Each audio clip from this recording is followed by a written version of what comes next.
Sutra teratai yang menakjubkan. Bab 11, Kemunculan Stupa Mustika.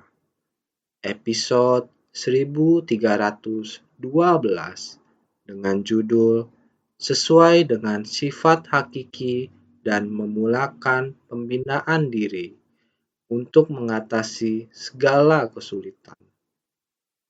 Pada sutra teratai yang menakjubkan ini, perkataan dan teks di dalamnya adalah hening, tenang, dan murni. Prinsip kebenaran adalah nyata, sesuai dengan sifat hakiki dan memulakan pembinaan diri. Ikrar umum adalah menegakkan 4 ikrar agung.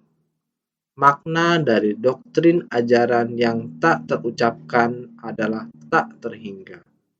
Hendaknya mempraktikkan 4 batin tak terhingga dalam tindakan nyata. Menegakkan sutra dan membina diri sesuai yang diajarkan. Memahat di hati dan mengingat selamanya. Tentu tidak terasa sulit lagi.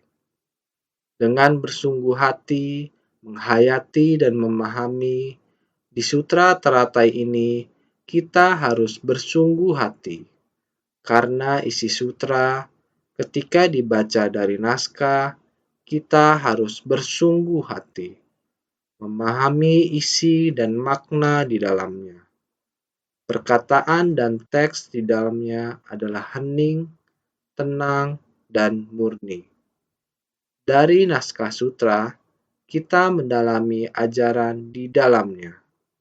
Sebenarnya, dikatakan bahwa kata, kalimat, dan teks di dalamnya, segala prinsip kebenaran sebenarnya dikumpulkan kembali adalah hening, tenang, dan murni.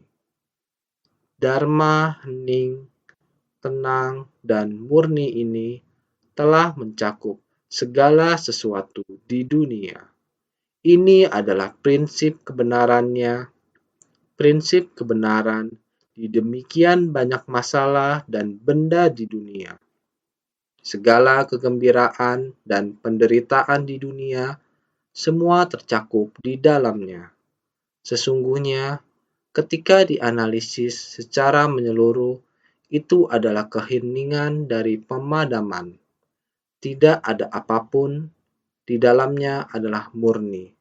Meskipun kita mengatakan kekeruhan, sekarang di dunia yang dipenuhi 5 kekeruhan, perasaan manusia, segala hal dan benda, di dunia dan era ini, perselisihan antara sesama manusia, cinta, benci, asmara, dan dendam, membuat orang merasa bahwa batin tidak dapat tenang. Dikarenakan melihat perselisihan yang demikian, maka masyarakat tidak mendapatkan kedamaian.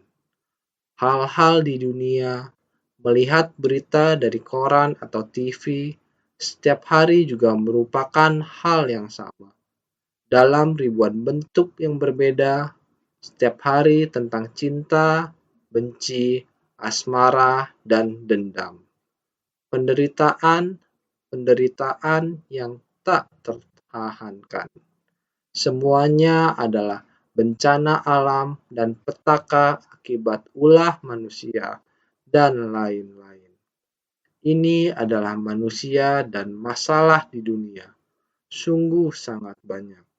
Sutra sepenuhnya adalah untuk mengatasi masalah ini. Tetapi bagaimana berbagai sutra menjelaskan masalah ini?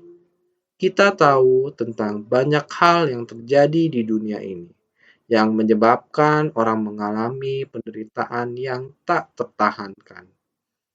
Karena penderitaan sehingga terus menimbulkan masalah dan terus menciptakan konflik. Kita bisa memakai sutra untuk menjelaskannya dan menyelesaikannya. Berbagai masalah adalah seperti ini dan muncul dikarenakan sebab dan kondisi pendukung. Banyak sutra yang bisa menjelaskan berbagai masalah ini. Akan tetapi, memakai metode apa untuk menyemangati orang-orang untuk menuju ke satu arah yang sama. Bagaimana mengatasi masalah yang demikian rumit ini?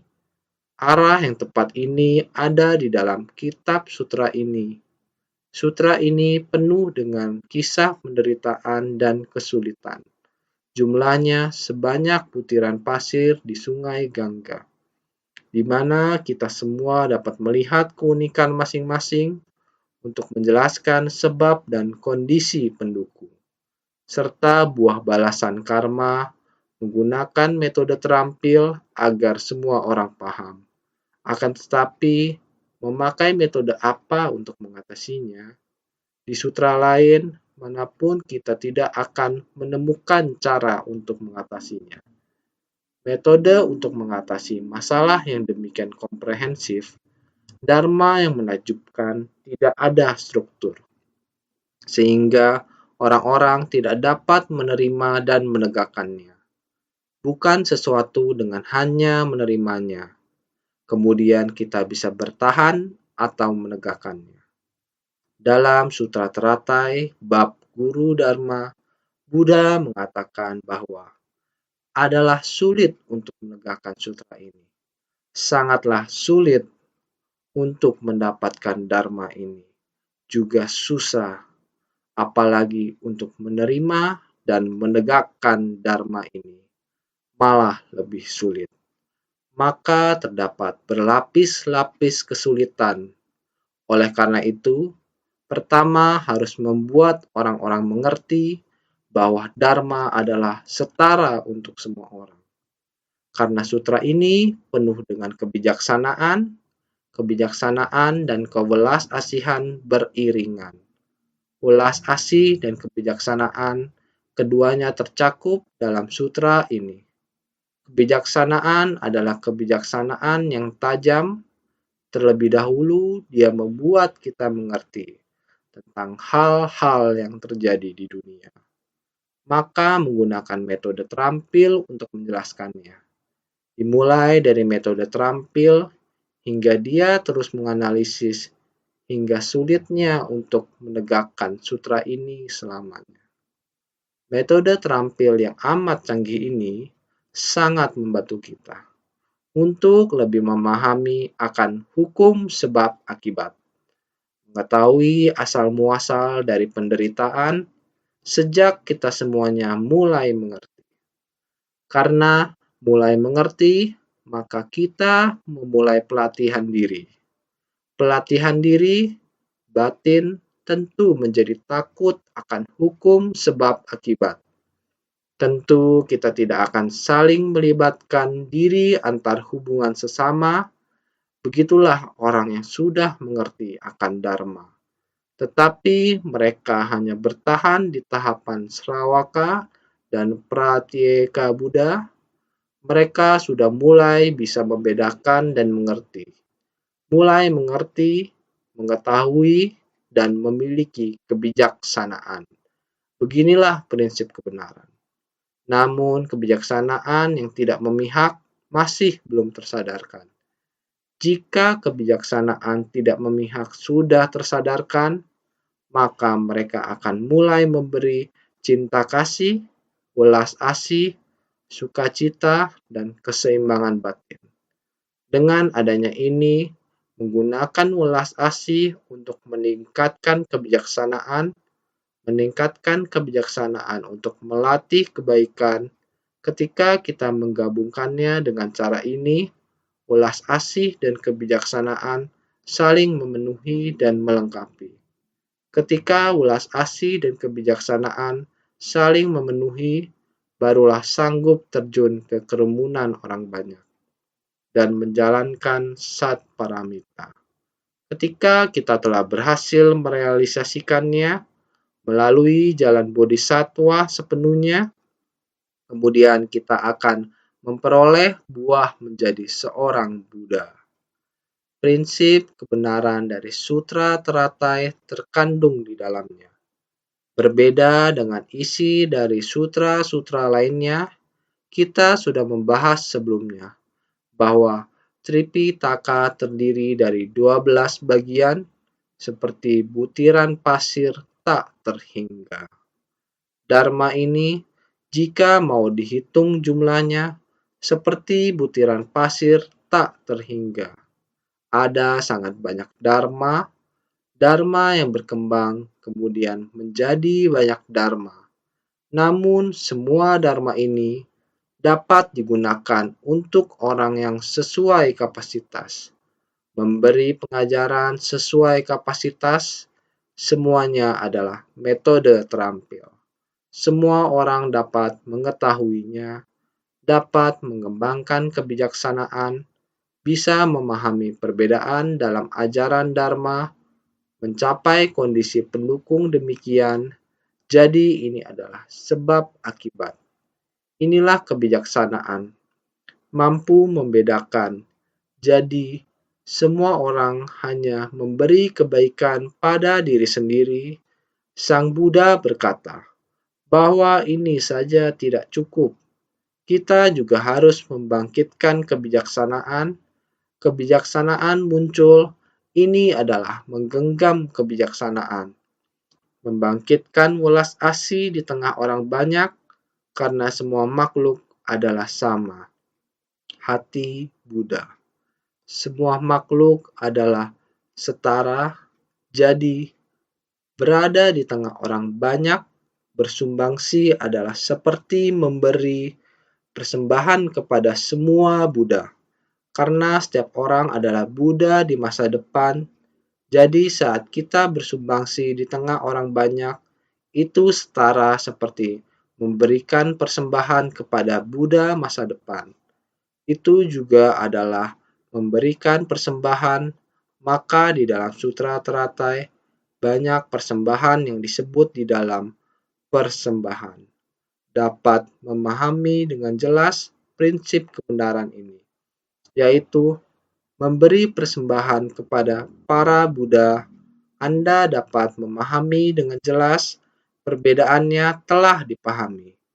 Dapat mempraktikkan dalam tindakan nyata, cinta kasih, welas asih, sukacita, dan keseimbangan batin. Ini adalah persembahan. Maka perkataan melafalkan demikian banyak kitab sutra juga terkandung di dalam Sutra Teratai. Sutra Teratai juga menganalisa Sang Buddha pada masa lampau membabarkan demikian banyak metode terampil, berawal dari penderitaan, sebab penderitaan, lenyapnya penderitaan, dan jalan menuju lenyapnya penderitaan, hingga ajaran 12 Nidana, hingga Mahapratna Paramita Sutra. Dharma tersebut telah disebarkan, memenuhi seluruh permukaan pasir tak terhingga, benar-benar sangat banyak. Kemudian akan kembali di dalam Sutra Teratai yang menakjubkan, dianalisa sampai tuntas. Perkataan dan teks di dalamnya adalah hening, tenang, dan murni. Karena Anda memberi tanpa pamrih, kondisi batin Anda berada dalam 6 paramita dan puluhan ribu praktiknya.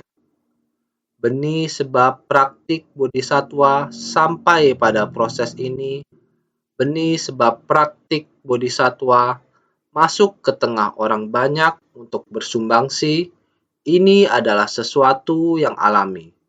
Memiliki batin yang sama dengan Sang Buddha, membimbing dan menyelamatkan para makhluk, semuanya telah dirangkum di dalam Dharma.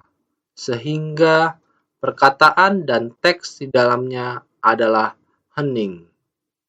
Kembali ke kondisi di mana Sang Buddha tercerahkan, kondisi batin tenang dan hening. Kondisi batin tenang dan hening artinya sifat hakiki kita semua manusia yang demikian adanya. Di dalam sifat hakiki yang demikian adanya, tersimpan Sutra Teratai yang menakjubkan. Jika kita dapat sepenuhnya menghayati sutra teratai yang menakjubkan, membuka memahami stupa mustika, stupa Buddha Prabu Taratna dengan sendirinya akan muncul di dalam batin kita. Di dalam stupa terdapat seluruh tubuh Buddha Prabu Taratna. Demikian cara penyimpanan dari semua dharma. Para Buddha dalam kondisi batin tenang dan hening. Sifat para Buddha pada dasarnya dalam kondisi tenang dan hening, sangat murni. Oleh karena itu, prinsip kebenaran adalah nyata, sesuai dengan sifat hakiki dan memulakan pembinaan diri. Demikian prinsip kebenaran sangat nyata adanya. Dharma sejati, prinsip dari kendaraan tunggal sejati, yaitu sesuai dengan sifat hakiki dan memulakan pembinaan diri. Sifat hakiki tatata yang ada di setiap diri kita telah ada sejak kalpa yang tidak terbatas lamanya. Kita semua terlahir dengan keberadaan sifat hakiki tatata. Kita mendengar dharma untuk menggerakkan diri kita, menggerakkan sifat tatata yang ada di dalam diri kita. Menggerakkan sifat manusia pada awalnya adalah bajik. Maka sesuai dengan sifat hakiki, pemikiran baik kita dibangkitkan dan digerakkan. Dengan sendirinya, kita telah mulai praktik membina diri. Inilah yang disebut sesuai dengan sifat hakiki dan memulakan pembinaan diri. Prinsip ini adalah benar adanya. Semua dari kita memiliki sifat hakiki tatata dengan sesuai dengan sifat hakiki. Berdasarkan sifat hakiki tatata, setelah kita tergerakkan, kita akan memulai pembinaan diri. Jadi, ikrar umum adalah menegakkan 4 ikrar agung. Semua Buddha memiliki jalan yang sama. Setiap Buddha sama-sama membangkitkan 4 ikrar agung. Setiap Buddha bertekad, makhluk hidup yang jumlahnya tak terhingga. Aku bertekad menyelamatkan mereka semua. Menyelamatkan semua makhluk adalah tekad hati dari semua Buddha.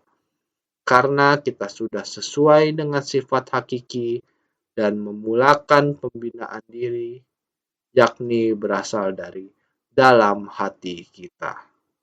Maka hakikat kebudaan pun ikut terbangkitkan. Kita mulai untuk melatih diri. Jadi, kita harus mulai untuk membangkitkan ikrar umum yang sama dengan Buddha. Ikrar umum memiliki sebuah syarat, yakni makhluk hidup yang jumlahnya tak terhingga. Aku bertekad menyelamatkan mereka semua. Semuanya pasti sudah memahaminya. Untuk menyelamatkan semua makhluk, maka kerisauan batin harus dihilangkan.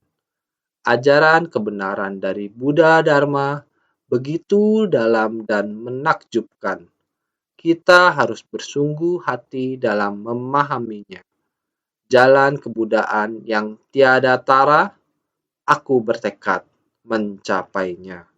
Setelah menyelami dan memahami saat berjalan di jalan bodhisattva, memahami dan menghayati jalan agung, membangkitkan tekad tiada tara, jadi kita masuk ke jalan bodhisattva yang besar dan lurus. Jalan ini praktik benih bodhisattva, sebuah jalan yang digunakan untuk melangkah. Inilah jalan yang paling pokok. Maka, menegakkan sutra dan membina diri sesuai yang diajarkan, Kita terus-menerus mengatakan tentang menegakkan sutra selain menulis, melafal. Yang lebih penting lagi adalah membina diri sesuai yang diajarkan. Membina diri, memahami. Setelah memahami, kita mengatakan apa yang bisa kita lakukan, maka lakukanlah apa yang bisa kita katakan. Maka disebutkan bahwa memperoleh kesadaran dari pembelajaran, memperoleh pelajaran dari kesadaran, terus-menerus tanpa henti. Dalam hal ini, kita harus bersungguh hati, harus membina diri tanpa berhenti, membina diri sesuai yang diajarkan. Katakan apa yang kita lakukan apa yang kita katakan. Demikianlah sesuai dengan kitab sutra, katakan apa yang telah kita pahami, menjelaskan ajaran yang dapat dipraktikkan oleh siapa saja, menjelaskan ajaran yang dapat dipraktikkan oleh kita sendiri. Inilah sutra. Praktik nyata dari kitab sutra. Sutra adalah jalan dan jalan harus ditapaki. Sering mengatakan kepada Anda sekalian, sutra tidaklah terlalu sulit. Sutra adalah sebuah jalan yang gampang untuk kita tapaki. Asalkan kita mau melangkahkan kaki, kita akan mencapai tujuan sejauh apapun jalan itu. Maka sering dikatakan, perjalanan ribuan mil berawal dari satu langkah pertama. Memulai dengan langkah pertama, asalkan kita mengayunkan langkah pertama, tidak peduli seberapa jauh pun jalan itu, kita berjalan maju selangkah demi selangkah, jalan sejauh apapun, kita pasti akan sampai tujuan. Maka itu, sutra adalah jalan dan jalan harus ditapaki. Artinya kita harus merealisasikannya, maka menegakkan sutra dan membina diri sesuai yang diajarkan, yang terpenting adalah membina diri. Kita harus melangkah, kita harus mengatakan apa yang kita lakukan, kita harus melakukan apa yang kita katakan. Kita harus memahat di hati dan mengingat selamanya. Jika dapat berbuat demikian, maka tidak ada lagi kesulitan. Sebelumnya dibahas banyak kesulitan, sesungguhnya tiada kesulitan yang berarti. Asalkan kita memegang ajaran ini selamanya, maka tidak akan ada kesulitan. Kita harus bersungguh hati memahami bahwa prinsip kebenaran adalah demikian adanya. Dari berbagai sutra yang ada, jika dikumpulkan semua, yang terpenting adalah kita harus menegakkan sutra, mengikuti apa yang diajarkan sutra ini, kita harus memahaminya terlebih dahulu, kemudian mempraktikkan secara nyata, maka kita harus mendengarkan dharma. Kita juga harus membabarkan dharma dan menyebarkan dharma. Jika kita sudah paham, maka kita akan bisa membabarkan, juga bisa mempraktikkan. Ini adalah bagaimana kita menegakkan sutra ini. Yang sulit adalah bagaimana kita membangkitkan sebersit tekad dan ikrar ini. Kita harus menegakkan dan membaca hingga bisa memahami dan menghayati makna yang ada di dalam sutra ini. Demikian kita praktikkan. Mendengarkan pembabaran dari sutra ini sebagai pengungkapan secara bebas yang disesuaikan dengan sifat hakiki, maka dharma sejati ini mesti dipahami sepenuhnya dan memulai pembinaan diri sesuai sifat hakiki kita, sehingga memperoleh manfaat yang sesuai dengan sifat hakiki kita. Jadi disebut mendengarkan pembabaran dari sutra ini sebagai pengungkapan secara bebas yang disesuaikan dengan sifat hakiki, harus memahami, memulai pembinaan diri sesuai sifat hakiki kita sehingga memperoleh manfaat yang sesuai dengan sifat hakiki kita. Kita juga mendengarkan kitab sutra ini, kita harus membuka hati kita sendiri, membuat sifat hakiki demikian adanya kita. Seperti ini memulai pembinaan diri sesuai dengan sifat hakiki kita, seharusnya kita lakukan seperti demikian. Ini adalah dharma sejati, kita harus memahaminya. Jadi, memulai pembinaan diri sesuai sifat hakiki kita sehingga memperoleh manfaat yang sesuai dengan sifat hakiki kita. Kita balik kembali, setelah kita melakukannya, kita akan selalu kembali lagi ke dalam sifat hakiki kita. Ternyata, setelah membantu orang adalah hal yang sangat membahagiakan.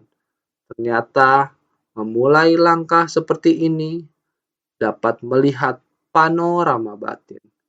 Ini adalah memperoleh manfaat yang sesuai dengan sifat hakiki kita.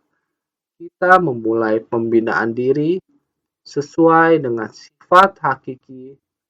Melatih diri berarti praktik. Di dalam praktik, melihat dunia manusia, ada sangat banyak hal dan benda. Kita dapat di antara manusia. Hal dan benda menyerap masuk sangat banyak kebijaksanaan. Panorama dunia, benar dan salah, esensi itu, inti sari dharma. Kita akan menyerap dan menerimanya kembali. Ini disebut memperoleh manfaat sesuai dengan sifat hakiki kita. Kita telah melangkah keluar. Panorama batin yang diserap masuk adalah esensi dari dharma. Ini adalah memberi manfaat, jadi mempraktikkan ajaran dari realistis sejati jalan tengah. Dalam proses ini, mempraktikkan ajaran dari realitas sejati jalan tengah untuk melenyapkan karma dari kegelapan batin dan noda batin, sehingga dapat merealisasikan buah kebudaan dari kendaraan tunggal. Inilah roda dharma sejati. Jika kita dapat memahami dharma ini, kemudian meskipun kita menghadapi kesulitan di dunia, karena kita telah menaruh dharma itu ke dalam hati, saat kerisauan datang, secara alami, kita dalam melenyapkan mereka, kita dapat melihat bahwa ini semua adalah kekotoran batin. Kita dapat melihat itu semua adalah kerisauan batin. Kita tidak perlu menerimanya. Dengan cara ini, kita akan melenyapkannya. Dengan begitu, kita tidak akan berlanjut untuk membuat karma, dapat merealisasikan buah kebudaan dari kendaraan tunggal. Ini adalah roda dharma sejati. Kita memutar roda dharma sejati ini. Roda dharma ini adalah roda dalam batin kita. Kita harus memutar roda batin kita, maka kita dapat menghancurkan kerisauan dan kekotoran batin. Kita harus memahami prinsip kebenaran, maka kita dapat menyelesaikan kerisauan dan melenyapkan kekotoran batin. Inilah yang harus kita cari untuk memahami, marilah bersungguh hati dengan segera membaca halaman sutra sebelumnya. Sekiranya seseorang menggunakan jari kaki untuk menggerakkan maharibu dunia dan mencapakannya jauh ke kawasan lain, juga belum dianggap sebagai sulit.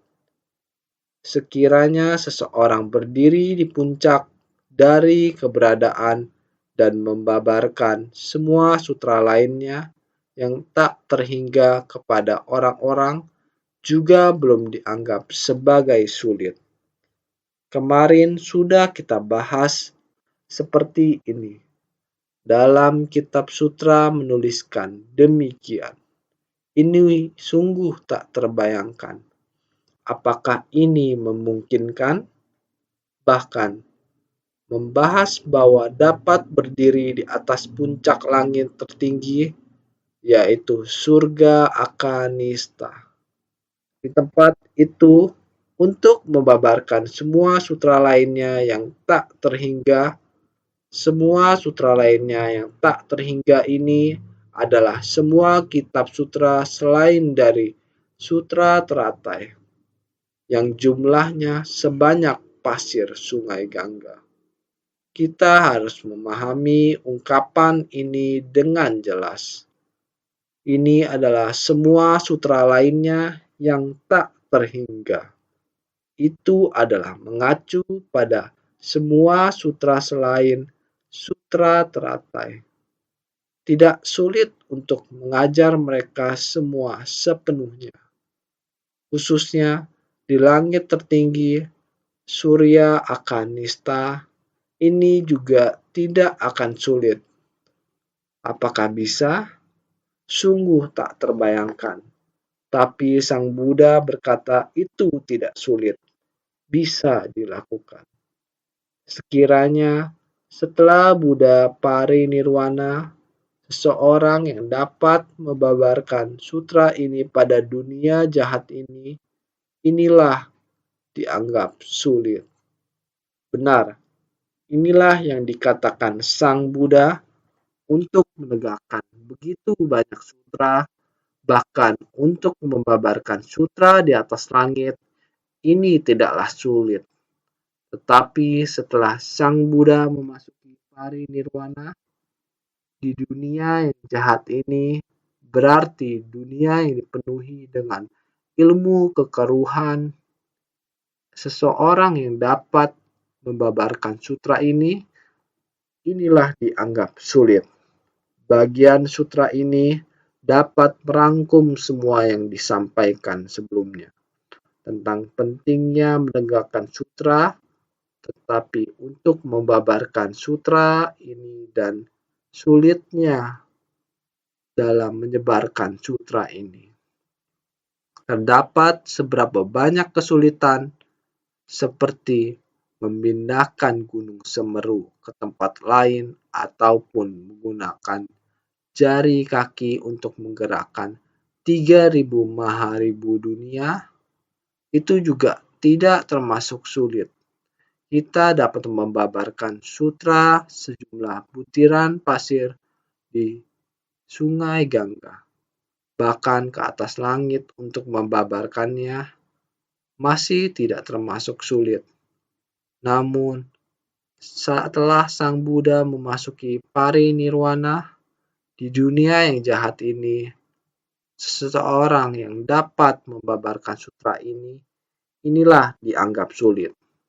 Maka akan sangat sulit, sungguh sangat sulit sekali. Dengan akar kemampuan makhluk hidup saat ini, dengan kondisi kehidupan masyarakat saat ini, harus membabarkan sutra yang begitu panjang. Dan membabarkan sutra ini berulang kali. Orang yang mempunyai kesabaran mau mendengarkannya sungguh sangat tidak mudah. Sebelumnya juga sudah pernah dikatakan, orang zaman sekarang mau selesai diajarkan dalam 3 menit, mana mungkin. Juga mendengar kalian mengatakan, guru Dharma Mana hanya berceramah selama 8 menit, ada guru Dharma lain berceramah 5 menit sudah selesai, 3 menit sudah selesai. Saya berpikir, apa yang bisa dikatakan dalam waktu itu? Ini adalah orang zaman sekarang. Waktu sebenarnya demikian. Seperti capung menyentuh air, mereka hanya mau meluncur di permukaan air. Coba dibayangkan. Sebuah piring yang seutuhnya panas, bila hanya dengan memercikkan air di atas piring untuk menurunkan panas dari piring ini, apakah mungkin? Ini adalah tidak mungkin. Namun, dengan satu-satunya sutra ini adalah mencakup prinsip kebenaran seluruh alam semesta, mau mengumpulkannya kembali dengan satu tujuan, membuat setiap orang demi dunia ini. Bagaimana mengobati penyakit batin makhluk hidup? Ini adalah sangat sulit. Mau menjelaskan dengan jelas dalam kekeruhan dunia ini sangat sulit. Oleh karena itu, naskah berikutnya membabarkan lagi. Sekiranya ada seseorang dengan tangan memegang alam hampa dan berkelana dengannya, juga belum dianggap sebagai sulit. Setelah aku parinirwana, sekiranya seseorang dapat menyalin dan menegakkan sutra ini, atau mendorong orang lain untuk menyalinnya, inilah dianggap sulit. Dikatakan demikian, sekiranya ada seseorang dengan tangan memegang alam hampa dalam genggamannya, dengan memegang alam hampa dan berkelana dengannya, ini tidaklah sulit.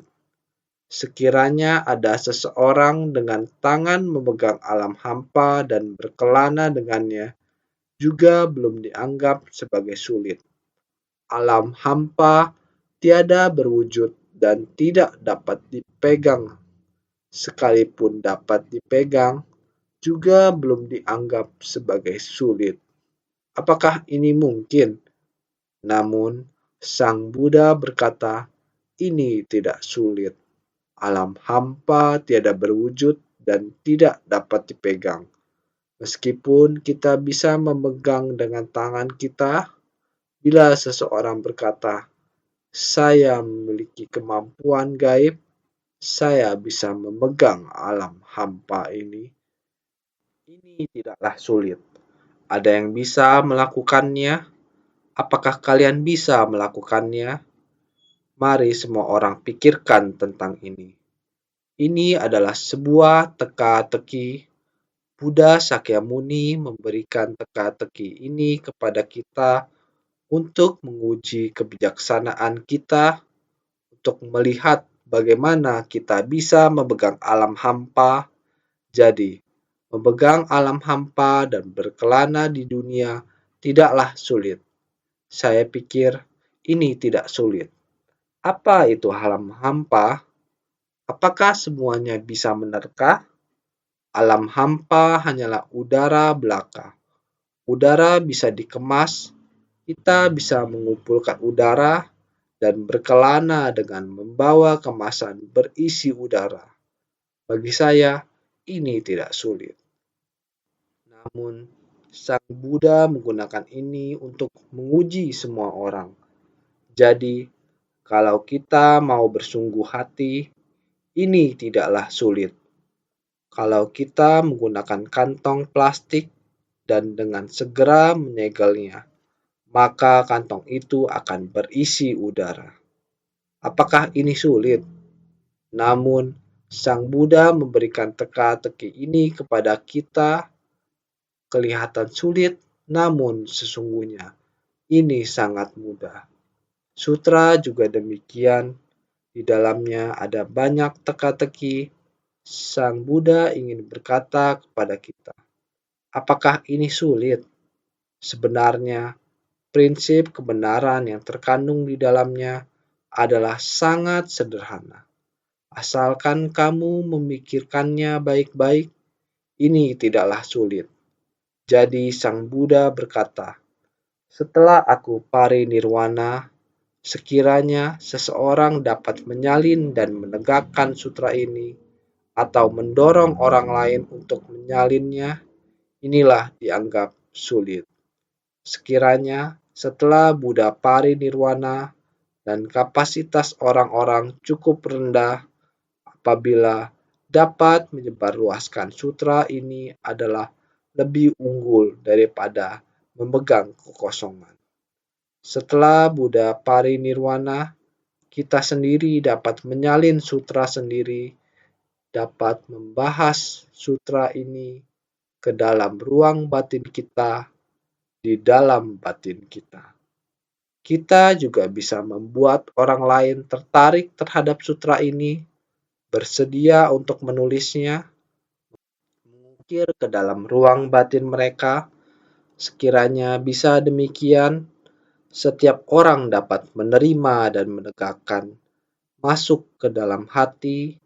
Ini barulah dianggap sulit, benar-benar sulit. Tidaklah sulit untuk menyalin sutra dalam bentuk tulisan, tetapi untuk terukir di ruang batin, inilah yang benar-benar sulit. Oleh karena itu, sekiranya setelah Buddha parinirwana dan kapasitas orang-orang cukup rendah, apabila dapat menyebarluaskan sutra ini adalah lebih unggul daripada memegang kekosongan. Lebih unggul daripada memegang kekosongan untuk berkelana. Buddha demikian mengajar kita. Karena kapasitas kita lemah, kemampuan menerima sangat rendah, sangat lemah. Jadi untuk dapat menegakkan sutra ini adalah tidak mudah.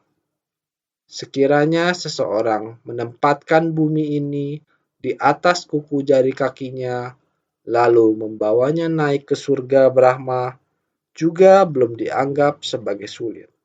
Setelah Buddha parinirwana, di dunia jahat ini, ada seseorang yang membaca sutra ini untuk sekejap. Inilah dianggap sulit. Ini hendaknya kita bersungguh hati untuk menghayatinya. Sekiranya seseorang menempatkan bumi ini di atas kuku jari kakinya, sehingga akan naik ke alam hampa, lalu membawanya naik ke surga Brahma, ini juga tidak sulit. Surga Brahma, kita pada bab perumpamaan kota gaib, bukankah kita selalu membicarakan surga Brahma, surga Brahma? Surga Brahma harus menegakkan sila tertinggi, yaitu harus membina praktik tertinggi, batin harus murni, baru dapat terlahir di alam Brahma. Di tempat ini, menempatkan bumi ini di atas kuku jari kaki, kemudian membawanya naik ke surga Brahma, Buddha mengatakan, ini tidaklah sulit. Sekiranya seseorang menempatkan bumi ini di atas kuku jari kakinya, lalu membawanya naik ke surga Brahma, juga belum dianggap sebagai sulit. Surga Brahma berada di angkasa. Sekarang menaruh bumi di atas kuku jari kaki dan naik ke tempat itu juga tidak sulit. Surga Brahma berada di angkasa. Bahkan menaruh bumi di atas kuku jari kaki, naik ke tempat tersebut tidaklah sulit. Hati kita harus murni, memurnikan segala pikiran kita, melenyapkan segala kerisauan, menegakkan sila tertinggi, membina praktik tertinggi, segala sesuatu murni, batin kita pada dasarnya memang surga Brahma murni. Jadi disebut sungguh tidak sulit. Setelah Buddha parinirwana di dunia jahat ini, ada seseorang yang membaca sutra ini untuk sekejap. Inilah dianggap sulit. Pada dunia jahat setelah Buddha parinirwana, walau sementara, waktu dapat membaca sutra ini adalah lebih unggul daripada memegang bumi. Namun, setelah Buddha parinirwana, di dalam dunia yang jahat ini, benar-benar untuk membaca sutra ini walau sekejap, sungguh sangat tidak mudah. Lebih unggul daripada bumi diletakkan di atas kuku, naik sampai ke surga Brahma. Dunia yang begitu kacau, sementara waktu melepaskan semua urusan untuk membaca dan melafalkan, mempelajari sutra ini sungguh sangat tidak mudah. Jadi, kalau kita bisa untuk sementara waktu membaca dan melafalkan, melepaskan pikiran akan urusan lain, fokus. Sementara waktu fokus membaca dan melafalkan sutra ini lebih unggul daripada bisa memegang alam semesta atau bumi diletakkan di atas kuku. Naik ke surga Brahma ini lebih unggul lagi. Jadi, sementara waktu membaca sutra ini, bumi ini letakkan di atas kuku, naik ke surga Brahma lebih unggul lagi. Pada awalnya, kita merasa ini mana mungkin, tapi jika kita bisa sementara waktu membaca sutra ini, hati itu sepenuh hati masuk ke dunia sutra ini, meskipun hanya sementara waktu, kemurnian hati itu lebih unggul daripada surga Brahma. Karena Dewa Brahma juga masih harus datang ke tempat Buddha Mahabhitna Jana Bhikkhu untuk mendengarkan Dharma lagi, hendak datang memohon Buddha untuk membabarkan Dharma agung. Ini adalah sama seperti stupa Buddha Prabu Taratna juga datang ke persamuan Buddha Sakyamuni adalah hendak mendengarkan sutra teratai, jadi membabarkan sutra ini.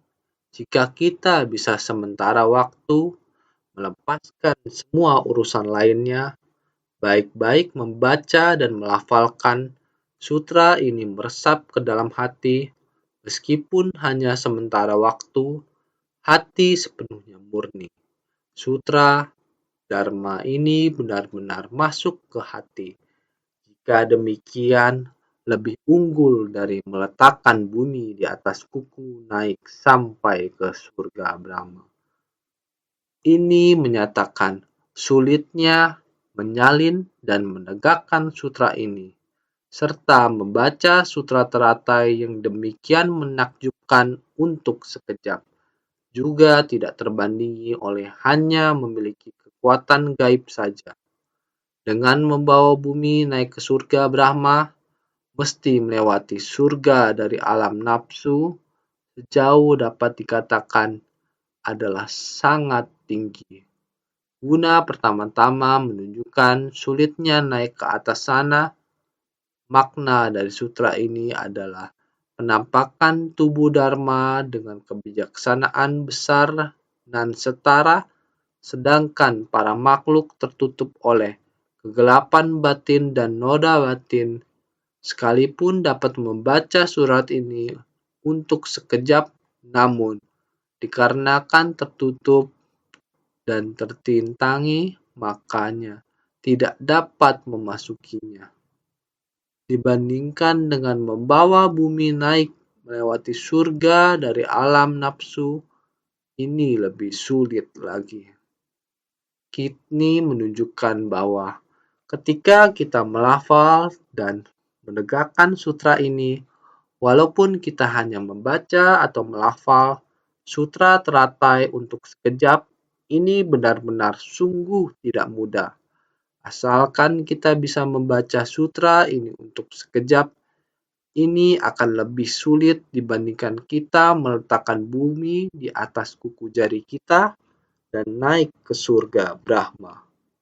Ini artinya adalah juga tidak terbandingi oleh hanya memiliki kekuatan gaib saja dengan meletakkan bumi di atas kuku jari kita dan naik ke surga Brahma. Ini dapat dicapai dengan menggunakan kekuatan gaib, jadi ini tidaklah sulit. Namun, untuk bersedia dan memiliki keinginan untuk membaca dan melafal sutra ini bahkan lebih sulit menggunakan kekuatan gaib. Jadi, kekuatan gaib ini untuk menggunakan kekuatan gaib ini dari bumi ke puncak surga ataupun surga Brahma ini masih tidaklah sulit. Namun membaca sutra ini untuk sementara ini masih sangat sulit. Maka dikatakan dapat membaca sutra ini untuk sementara ini lebih luar biasa daripada menggunakan kekuatan gaib untuk membawa bumi ke surga Brahma. Inilah artinya, jadi dibandingkan dengan membawa bumi naik ke surga Brahma, ini adalah melewati surga dari alam nafsu. Ini karena batin kita ingin melampaui surga Brahma, kita harus bisa melampaui surga Brahma. Selain kita harus melampauinya, kita harus melewati alam nafsu. Jadi, sejauh dapat dikatakan adalah sangat tinggi. Guna pertama-tama menunjukkan sulitnya naik ke atas sana karena surga Brahma sangat tinggi. Sangat tinggi, kita harus melampaui alam nafsu. Orang mengatakan bahwa gunung tinggi belum terhitung yang tertinggi, sebab nafsu keinginan manusia lebih tinggi daripada langit. Yang dimaksud adalah batin kita manusia. Nafsu keinginan sangat tinggi. Sebenarnya lebih tinggi dari Gunung Sumeru. Jadi, kita harus melampaui alam nafsu. Kita baru ada cara untuk meresapi sutra terata yang menakjubkan ini ke dalam batin kita. Jadi, ini harus melampauinya. Kita baru ada cara untuk mengukir sutra ini ke dalam batin kita. Makna dari sutra ini adalah penampakan tubuh Dharma dengan kebijaksanaan besar dan setara. Para makhluk tertutup oleh kegelapan batin dan noda batin. Karena kitab sutra kita, sutra ini, sutra teratai, adalah kebijaksanaan besar dan setara dari Dharma Kaya, semua yang mengalir keluar sampai ke tempat para makhluk yang tertutup oleh kegelapan batin dan noda batin sebenarnya tidaklah mudah. Kita para makhluk tertutup oleh kegelapan batin dan noda batin sebenarnya tidaklah mudah. Kita para makhluk yang diselubungi oleh kegelapan batin dan noda batin, kebijaksanaan besar dan setara yang murni ini tidak dapat mengalir ke dalam kegelapan batin, noda batin yang merintangi para makhluk. Jadi, berarti bisa membaca dan melafalkan sementara waktu, dihitung-hitung juga tidak dapat dianggap mudah, karena kita para makhluk terpengaruh nafsu keinginan, selalu tertutupi oleh kegelapan batin dan kerisauan. Ini sering disampaikan kepada semua orang. Kita awalnya sudah memiliki sifat hakiki ta-ta-ta, hanya saja tertutup kegelapan batin yang begitu tebal, demikianlah menutupi. Meskipun inilah Dharma Agung yang setara, kebijaksanaan yang akan mengalir ke ladang batin makhluk awam benar sangat sulit dapat mengalir ke dalam ladang batin makhluk awam meskipun sementara waktu yang singkat dalam membaca dan melafalkan sutra ini ini juga tidaklah mudah. Jadi, karena tertutupi dan terhalangi, jadi tidak bisa masuk. Para makhluk, karena ladang batin kita ada kerisauan yang menutupi, jadi Dharma murni tidak bisa mengalir masuk. Tidak bisa mengalir masuk jika dibandingkan dengan membawa bumi naik menembus alam nafsu, ini sungguh sangat sulit. Maka tadi dikatakan nafsu keinginan, kita harus melampaui dulu nafsu keinginan kita. Nafsu keinginan harus dilenyapkan. Karena sutra ini adalah dharma yang murni, yaitu jernih dan hening. Sangat murni, kerisauan para makhluk, nafsu keinginan yang sangat tebal. Kebijaksanaan yang murni ini, aliran dharma hendak memasuki kerisauan rintangan yang berlapis-lapis. Sangatlah tidak mudah. Kerisauan datang dari akumulasi nafsu keinginan sehingga menyebabkan ikatan nafsu, benci, asmara, dan dendam di dunia. Banyak kegelapan batin melipat gandakan kerisauan. Harus melenyapkan alam nafsu keinginan, barulah mempunyai cara. Ingin melenyapkan alam nafsu keinginan ini benar-benar sangat sulit sekali. Sehingga kita harus bersungguh hati, jika tidak, kehidupan manusia, kita akan selalu merasakan noda batin kerisauan ini menutupi berlapis-lapis, walaupun Dharma ada di depan kita. Dharma dari kebijaksanaan dan setara adalah masih tetap sama, tidak mampu memasuki batin makhluk awam, maka dikatakan banyak perumpamaan mengenai kesulitan. Asalkan kita melenyapkan nafsu keinginan ini, menggunakan kebijaksanaan kita, merubah kerisauan menjadi kebodian. Bila demikian, semestinya juga tidak sulit lagi. Asalkan setiap orang bersungguh hati dalam keseharian bersungguh hati memahaminya. Dharma apa yang ada di dunia yang bisa kita pahami? Karena nafsu keinginan kita masih ada.